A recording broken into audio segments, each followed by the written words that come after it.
What's up mga kauma? Welcome back to our series of navigation calculations. So previously, napag-usapan natin yung plain sailing, Mercator sailing at saka parallel sailing method. So ngayon, kukunin naman natin yung course and distance using the Great Circle Sailing. Example nito is from Japan to US, no, or vice versa. So medyo mahaba, no, yung kanyang distances. That's why we need to go higher on the higher latitude to shorten our distance. So we have here our given departure latitude is 35 degrees 10.7 minutes north, longitude is 128 degrees 19.3 minutes east, and our arrival latitude is 38 degrees 15.3 minutes north, longitude is 120 degrees 32.6 minutes west. So as usual, kukunin na naman natin dito ang difference in latitude and difference in longitude. Ang dilat natin ngayon is 3 degrees 4.6 minutes north. So hindi na natin siya i-convert into minutes, no, since na gagamitin naman natin ng mga data dito sa method na ito is all in arc or in degrees. So solve naman natin ang dilong. So ang nakuha natin na dilong is 248 degrees 51.9 minutes west. Since na nasa different longitude sila, so yung isa is east, yung isa is west, so kailangan natin itong i-add. So more than 180 degrees ang ating dilong, so kailangan natin itong i-multiply sa 360 degrees. So makakuha tayo ng 110 degrees 08.2 minutes. So i-reverse natin yung name. So magiging east na siya. So therefore, ang dilong natin is 111 degrees 8.2 minutes east. So as usual, hindi na natin ito i-convert sa minutes kasi yun nga, gagamitin din natin yung degrees na ito, yung arc na ito sa ating calculation. So next natin na isosolve is Great Circle distance. So how much distance our vessel is going to travel using this method. So we have our formula here. So gumamit tayo dito ng addition since na yung lot 1 natin at saka lot 2 natin is on the same latitude. Pero kapag in different latitude sila, no, yung isa is north, yung isa is south, so you're going to use the subtraction. So lalagyan natin ng value itong mga formula na ito.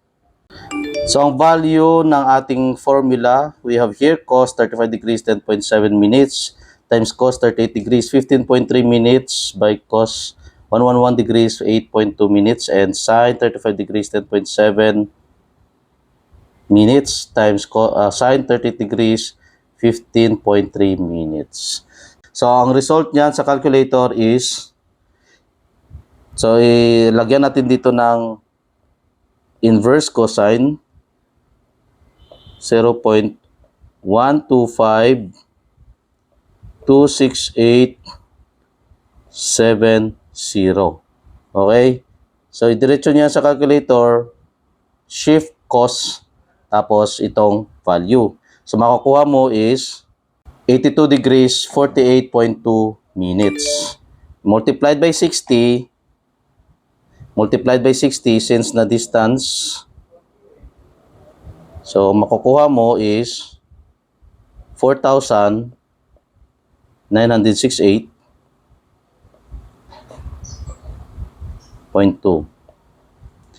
So yung makukuha mo is 4,968.2. So this is now your GCD.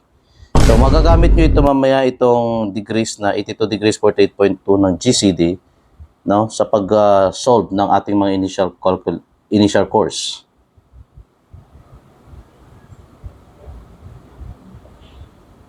Okay, so nakuha na natin yung ating GCD. So next natin na kukunin ay initial course. So formula natin is cos lot 2 times sin DLO over sin GCD. So latitude natin DLO. So yung DLO natin itong 11 degrees 8.2. Tapos yung ating GCD itong 82 degrees 48.2 minutes. Yan ang gagamitin natin na value dito. So ididiretso na natin yan sa calculator. So, magiging sagot natin dyan ay, so don't forget to put the inverse sign together with the value.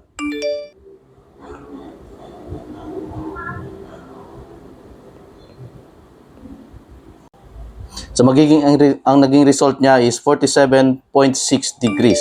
So what would be our prefix and suffix?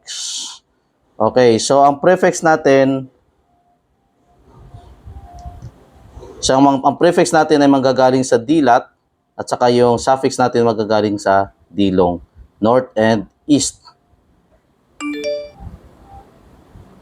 North and east. So therefore, our true course still the same, no? 47.6 degrees. So this is your initial course. So next natin na hahanapin is yung final course.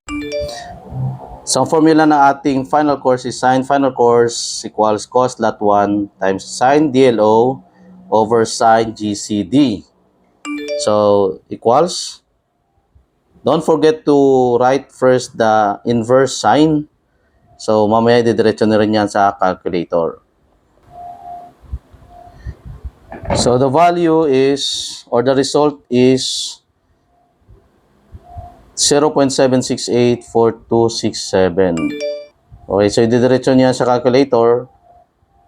Shift sign, then press 0.7684267. So the result is 50 degrees 12.8 minutes. What would be the prefix and suffix? So yung prefix natin is contrary to the name of the latitude 2. Ano yung name ng latitude 2 natin? North. So therefore, ang ating prefix dito is south, no? Kasi pababa na tayo. Yan, prefix nyo is south. And the suffix is the name of the DLO. Yung name ng DLO mo is east. Yan, okay? So, ulitin ko, yung prefix ninyo for the final course, okay? So, ulitin ko, yung prefix ninyo for the final course is the contrary of your latitude 2. And for the suffix, same as your DLO. So, dito nakakam up tayo ng south 50 degrees, 12.8 minutes, east. So, nasa southeast siya. So, ibig sabihin, magpa-plus 180 na naman tayo. Yan. As is to, minus 180 pala, no?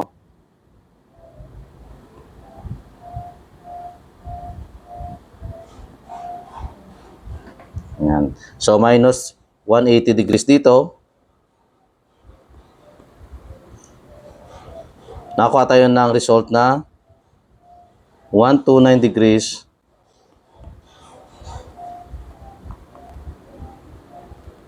47.2 minutes. So this is now your true course. So next natin na kukunin dito is yung latitude of vertex. Our formula for the latitude of vertex is cos lat V equals cos lat 1 times sin initial course. So the result will be 0.6054422. So lagyan natin ng inverse cosine. Kung ididiretso niya sa calculator, press shift cosine, then 0.6054422. So the result will be, so the result is 52 degrees 44.4 minutes. So the name is north because the lat V is named, no? Same as your latitude 1. So, nakuha na natin yung latitude of vertex. Ano ibig sabihin nito? This is the highest point, no? Or the highest latitude na ma-reach ng barko bago siya bumaba papunta doon sa kanyang arrival point. So, that is your latitude of vertex. Ang next naman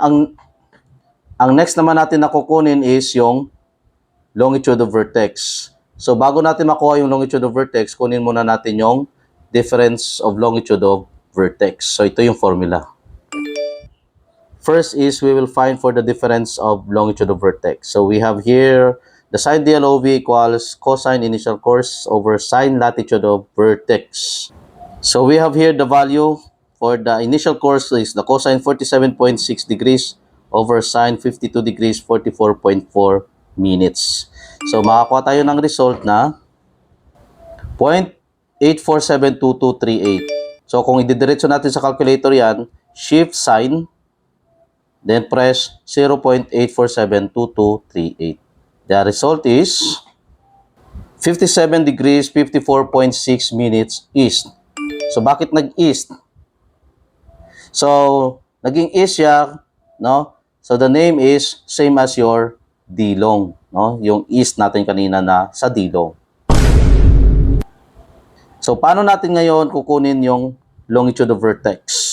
So applyan natin siya ng long 1. So ang long 1 natin is 128 degrees 19.3 minutes east. So ano yung gagawin natin dito? So we're going to add 186 degrees 13.9 minutes east. Okay, so copy lang yung name because they are on the same longitude. So since na more than 180 degrees ito, so subtract again by 360 degrees. So ang magiging longitude of vertex natin is 173 degrees 46.2 minutes. So since nag-subtract tayo ng 360, so i-reverse natin yung name. So magiging west na siya. So as a recap, so ang dilong natin is 11 degrees 08.2 minutes east. So dito sa Great Circle Sailing, hindi na natin kailangan dito ang dilat. So dilong ang kailangan natin dito. Then mayroon tayong Great Circle distance na 4,968.2. So nautical miles ang ating unit dito. Initial course natin na 47.6 degrees true. That is on the northeast. Final course natin is 129 degrees 47.2 minutes true. The latitude of vertex, that is the highest latitude that our vessel can reach before it goes down to the arrival point, 52 degrees 44.4 minutes north. And our longitude of vertex, which before that, in-apply muna natin yung formula ng difference in longitude of vertex. So yung longitude of vertex natin is 173 degrees 46.2 minutes west. So this is the part A of our calculation for the Great Circle Sailing method. And on the second part, we will be solving for the waypoints. Okay? So please subscribe, follow, like, comments, okay, and share to your friends. Thank you very much.